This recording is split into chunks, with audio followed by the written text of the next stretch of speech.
It's time for the first stash switch of 2025. In today's video, I am collaborating with Tara from the Reclaimed Ranch. I fell in love with her channel when I watched her do a few amazing furniture flips a couple years ago. And since then, I have watched her channel grow. I was there before the 1,000 subscribers and was so excited to see her get there. Let me show you the project that really made me fall in love with Tara and her channel. I'm not much into that more rustic or farm-like country vibe, but this dresser was so impressive to me. I couldn't believe how she was able to take the decoupage paper and make it work on that dresser. And then watching her create this incredible bench that was made out of a bed frame, I can't even believe it. Look how she created and extended this decoupage paper that was not long enough to fit on that bench. I will have a link to Tara's channel and website so you can check out the video that she made with all the stuff I sent her. But for now, let's get started. This is the first item that I got out of the box and I was so excited. It definitely looks like, I guess, a base of a furniture. I don't know if it was a chair, couch, I'm not sure. Anyway, first of all, because I love the structure of these types of salvaged pieces, I was even more excited when I figured out that this actually could serve as a perfect base for something that I started making a while ago. Several months ago, I fused together these two items. The top part was part of a lamp that I had taken apart, and then the bottom part was a cover for a light fixture. And so I was able to put the two together, but after I did so, I didn't realize that a lot of the glue had dripped down from where I had put it on, and I needed to get it off. So I'm coming in with a razor blade, and I'm just going to try to scrape off any of the excess glue that I have. I am doing this, and as I'm doing it, I'm thinking to myself, I'm probably going to scratch the glass, which I did, but it's okay. This was the first time I ever tried this. It did not scratch terribly, but it was enough that I noticed it, and I'm sure that anybody else would notice it. I just wanted to make sure I mentioned that to you because I feel like I wouldn't want you to try to replicate this and then have the same thing happen to you. If anybody has any suggestions on how they would have removed the glue that adhered, it was Gorilla Glue, that would be wonderful. I did try the Goo Gone, and it was not very effective in getting the big chunks of glue off, but it did help me clean the piece after I was done. I started out using Raw Silk by Fusion, and I am painting it on using a Stahlmeister brush, which is one of the recommended brushes for this paint line. This brush is available on Tara's website, and this is the pointed sash, and I believe it is the number 14. There are 3 sizes of this style brush, and when I originally purchased one, it was too big for the projects I wanted to do. The 14 is what I found to be the best for the projects I do. After giving this base 2 coats of the raw silk, I wasn't that much of a fan of how it looked against the little cloche that I had created. So I decided to use some Chateau by Fusion to cover the piece instead. So I'm now giving it one good coat of the Chateau. I'm not necessarily looking for full coverage because I do plan to distress back this piece, which will then bring out all the colors that I have used on it. You'll be able to see the Chateau, the raw silk underneath, and then the base that has that stained wood. Once I had everything distressed, I did seal it with some gator hide, and here is a look at the finished project with a little vignette or a little setup. I'm still learning about vignettes. I'm still learning how to use my projects in home decor, so let me know what you think and feel free to give me any suggestions or feedback. I appreciate it.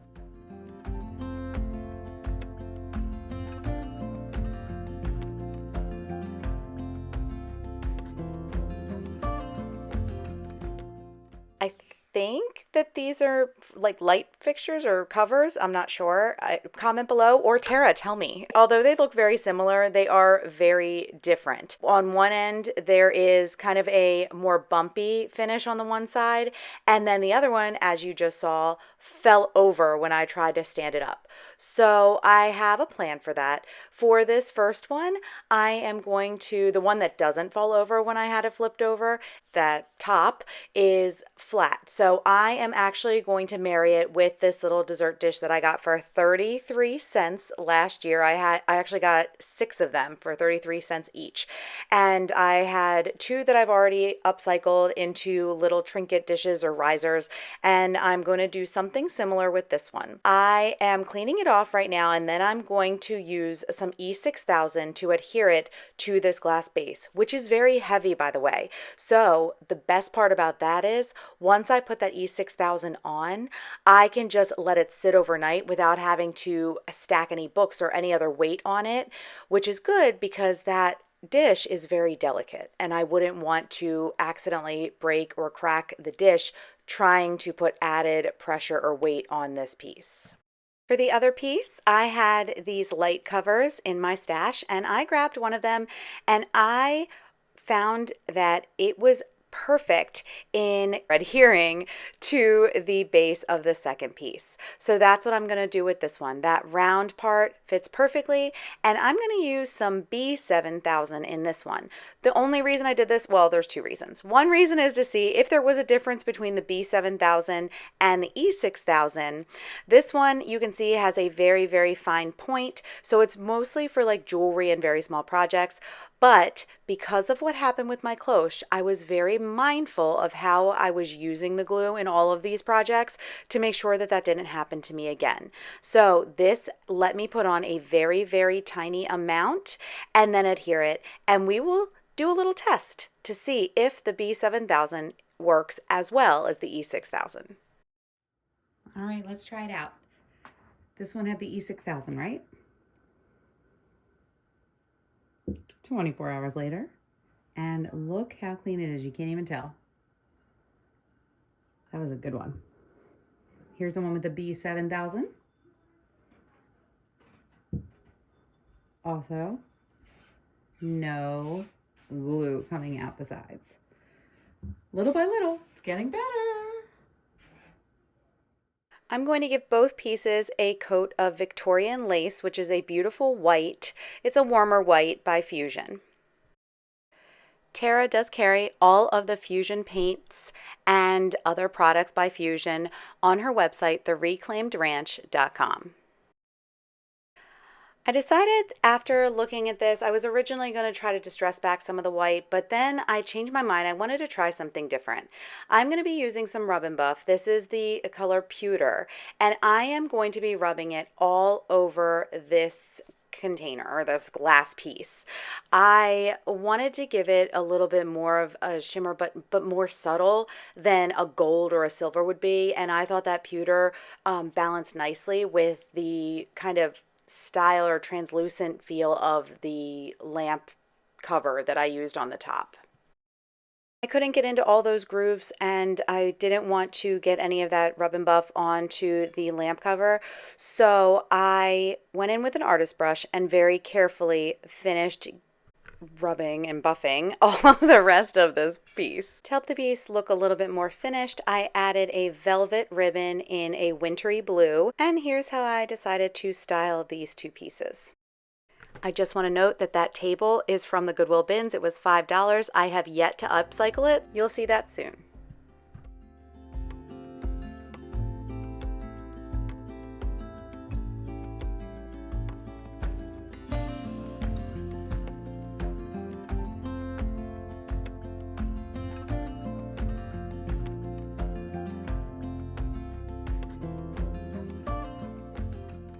So one of the things I love about these challenges is that you end up creating things that you never thought you would. When you're getting a package of things that's like a mystery box, right? And you aren't sure what you're gonna get, and you are required to come up with something that you could use or that you think is pretty. It kind of expands your creativity. It allows you to try something new. So one of the things I absolutely loved about this box is that Tara sent me the most random things, but that's what I wanted. I wanted her to do that because it allows me to think of things and try things and use other things in my stash that I probably wouldn't have used in a video otherwise. So I hope that you are enjoying this. I hope you continue to enjoy it. I also will say, I can't remember what I sent Tara. She said I sent all this great stuff. And honestly, guys, I don't even remember what I sent her. So I'm really excited to see what she ends up creating. And I'm excited to remember what I sent her. All right, let's get back into it. Here's a frame that Tara sent me. And I really love the detail that's on the side. I'm going to try to paint all of it in one color, but it doesn't have a back and I need to figure out a way to use it. I decided to get some watercolor paper and create my own artwork for this frame. This is the sprig stamp by IOD, and I'm going to be using the lavender sprig that was in that stamp set.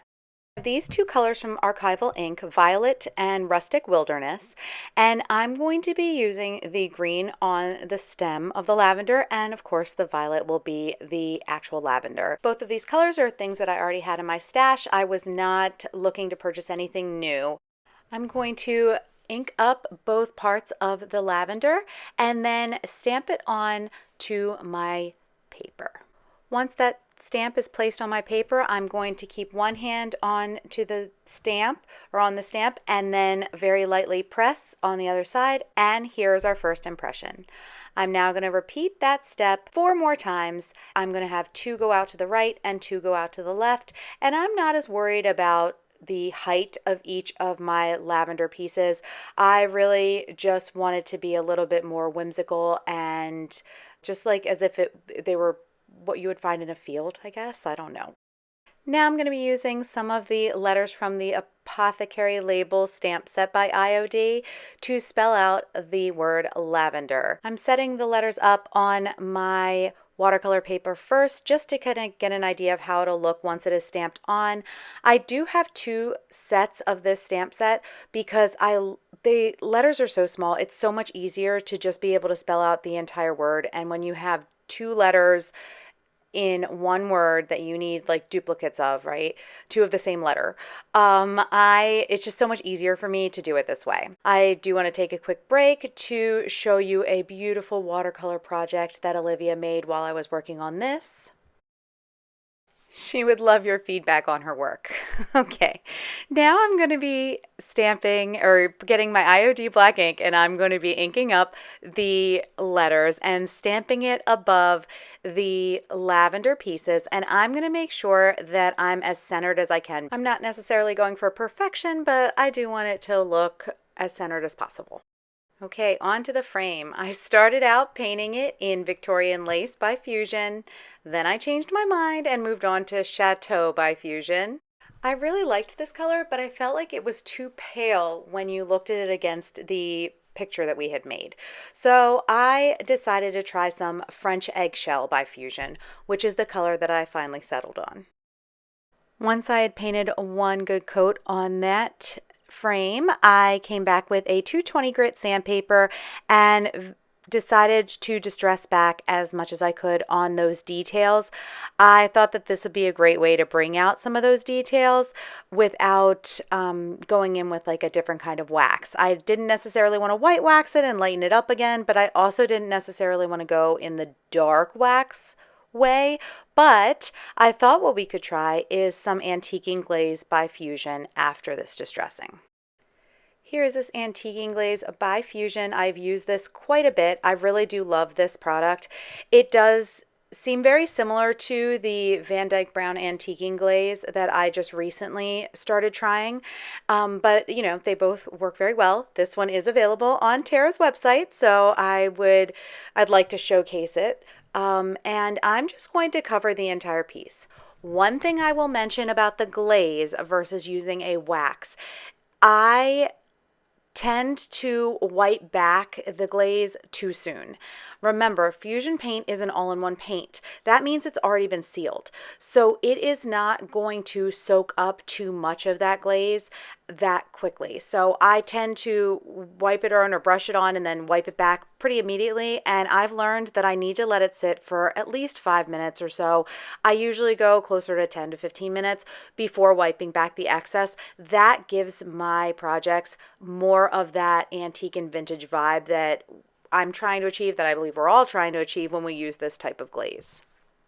I want to show you how I'm going to make this picture look a little more aged, because if you put it on in the frame that's aged and it looks like bright stark white, it's not going to look right. So I mixed that Antiguing Glaze with some water, and now I'm starting with a fan brush because I was nervous to go in with a thicker brush, and I'm just very lightly putting some of that mixture onto my project. As I get going, I realize that it's okay to use the other brush, so I do switch back and forth between the two.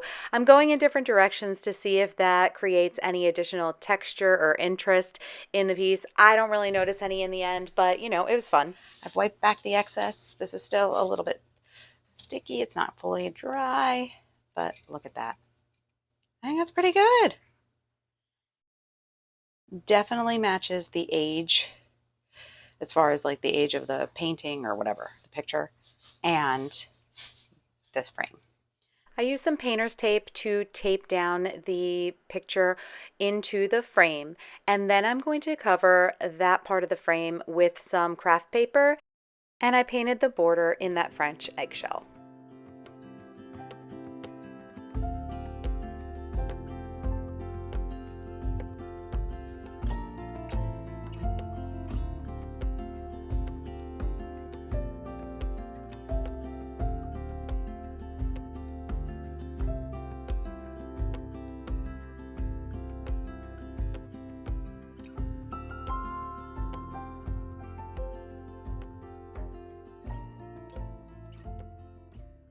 For our last project today, Tara sent me this tin, galvanized tin. I don't know what it is. It looks like maybe it was a beehive. I don't know. It had that cut out. Was it a watering can and the spout is no longer there? I'm not sure. But what I'm going to do is I'm actually going to take some painter's tape and tape it to the inside, because I want to put a casting on here. I want to somehow cover up that hole, and I want to make sure that when I do that with the clay, it doesn't end up going through the hole. So this was something that I saw Sonnet do on a video probably from a couple years ago, and I never really thought that this could be a solution. And so I'm going to try this and see if it works for me too. I'm going to dust my mold with some cornstarch, and then I'm going to be using some paper clay. This is Creative Paper Clay.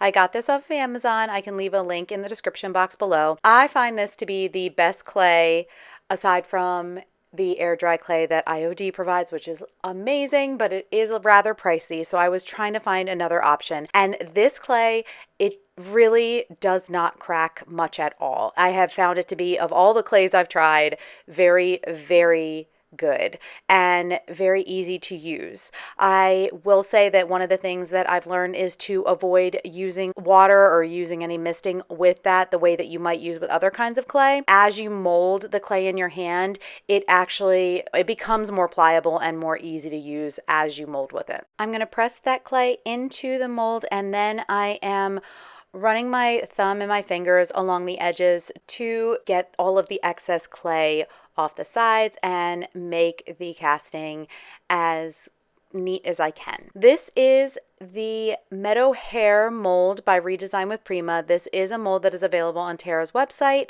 and I'll make sure that I leave a link to it below. It is adorable. So if you are looking for a mold, and one that is good for not only like the springtime, but I feel it could be used all year, especially if you have like a theme in a little girl's room, and you know, anybody who loves bunnies, this is a really cute mold. I'm going to take some Type Bond Quick and Thick, and I am going to make sure that I have it covering the entire back all the way to the edge of this casting, and then I'm going to lay that onto my tin piece right over, hopefully like the back part of the bunny ends up covering the entire hole that is at the bottom of that now vase is what I'm going to be creating. I'm sure you know, if you follow me, I am not as knowledgeable. I don't have as much experience with redesign molds. They are much more delicate, much thinner than the IOD molds. So I'm being very, very careful here and trying to ensure that I am getting all of the parts adhered without putting too much pressure on any one spot. As I'm doing this, I'm realizing that that hole that's in the back has the tape and there's glue on the bunny in that spot. I got very nervous that the tape was going to fully adhere to the mold and then potentially if I tried to remove it, it would break my cast. I grabbed another piece of foam clay and actually I had already molded it using the Baubles mold by IOD, and I learned that foam clay really is not good for that purpose. But it was perfect for solving this little problem. Now I'm going to be casting those two molds that create kind of that floral wreath to put around my little bunny. These pieces did not come out all together, but that's okay because I'll be able to glue them back together as I place them on my vase. As I did before, I'm going to be gluing on those pieces using that Titebond Quick and Thick, and I'm just being very mindful that there is glue adhering to each part. There are ridges on this canister vase and I want to make sure that I don't leave any of those pieces off. So I'm being very, very delicate but very detailed in my approach here. Once these two parts of this wreath were adhered, I did let it sit for maybe 20 to 30 minutes, but I did not want to leave it overnight because I was worried about any cracking. I did let the bunny sit overnight. I did this part the next morning, waited about 30 minutes, and then the hardest part was done. All we have to do now is paint. I'm using one of the new fusion paint colors called Chestnut Mare. This was just released this past fall. I think it was in November, and it is beautiful. It does remind me of terracotta, but I do not believe this is the one that was, I guess, marketed as more of the terracotta color. Let me show you the two colors that came out this fall, and you let me know what you think. The left is Chestnut Mare and the right is Iron Clay. I feel like they both could be different forms of a terracotta color. I did not have the Iron Clay, so I decided just to try this out and see how it goes. I gave this 2 coats, let that dry, and now I'm going to be using some white wax to bring out all the details. I cover the entire piece with that white wax, and then I wipe back the excess. A huge thank you to Tara at the Reclaimed Ranch for joining me in the first collab of 2025.